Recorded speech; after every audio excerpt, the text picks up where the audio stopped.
thinking we try to recognize everybody who works on this show. It takes a lot of people to pull it together. Pretty good show, right? Yeah.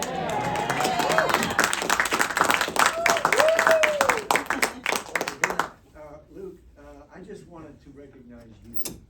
Nobody ever says, great job, Luke.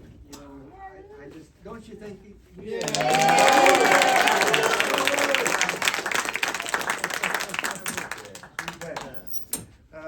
This is, oh, thank you.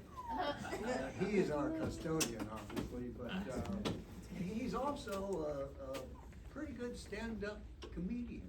All right. No, Luke Rowland, everybody.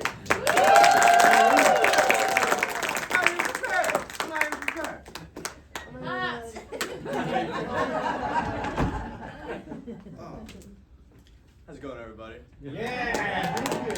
Like Doug said, my name is Luke Rowland. What's up, Jackson? If you haven't formally met me yet, I'm Luke the Rowland.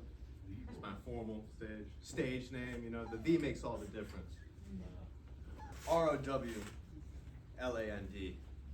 how you spell it. Can't tell already. Rowland. Visual cues. I know there was an older audience tonight. But so you guys will get this next joke. The youth don't know this. They don't know grammar. Rowland is an oxymoron. Who rows?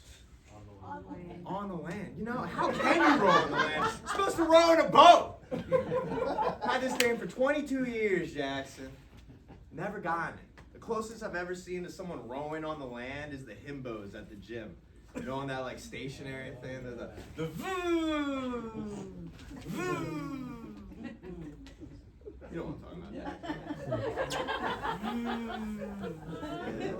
about. They row on the land. I am the Rowland, but I'm not a moron. Just an oxymoron. Just kind of useless oxymorons. And working out. You do all that huffing and puffing, all that work. You don't even leave the room. What's the point? What's the point? It's like useless. It's unique, I'm sure. I mean, every bodybuilder looks exactly the same. They're all striving for the same body. You know, they look real cut. You know, real big mics. They still don't get laid. Like not as much as the other guy, you know. Trust me, I'm the other guy. So does it really work out? The question that I'm asking. Sometimes work doesn't work out. It's uselessly unique. Like, have y'all ever power washed a house in a hurricane? That was a gig of mine once. I had to do that.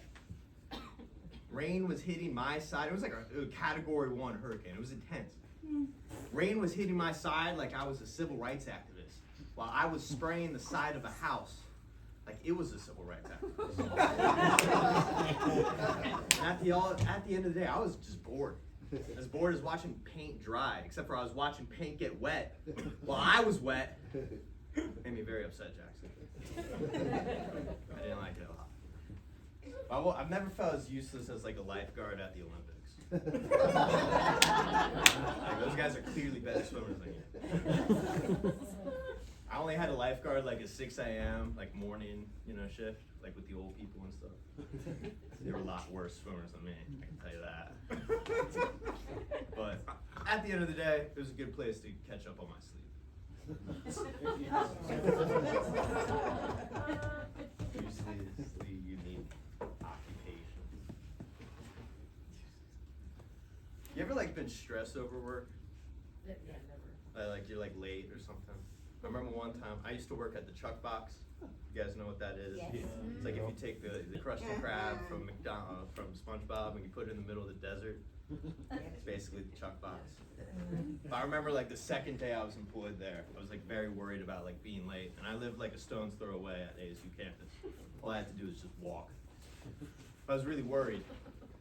And like the day beforehand, I like went out with my girlfriend at the time. We went to get smoothies. I saw like this like mango smoothie, had this weird ingredient, it was like a vegan propaganda. It's called turmeric. And my girlfriend was really into it. She's like, oh, it's digestive. It'll help you with your digestions. I'm like, all right, cool. I want the mango. Give me the mango. Helps with the hive, you know. So I get the mango smoothie. Then I get ready for my second day at the Chuck Box. And I run across the street because I'm already late at this point. And I'm across the street, I get to the sidewalk, and I immediately shit myself. And I turn around, and I waddle across the street. And then I was 10 minutes late to the Chuck Box that day. A trend I continued for 3 years. But that was a cool job flipping burgers. I enjoyed it. This is a pretty cool job doing stand-up comedy. I love it. Thank you guys for coming through and making this an opportunity. Thank you.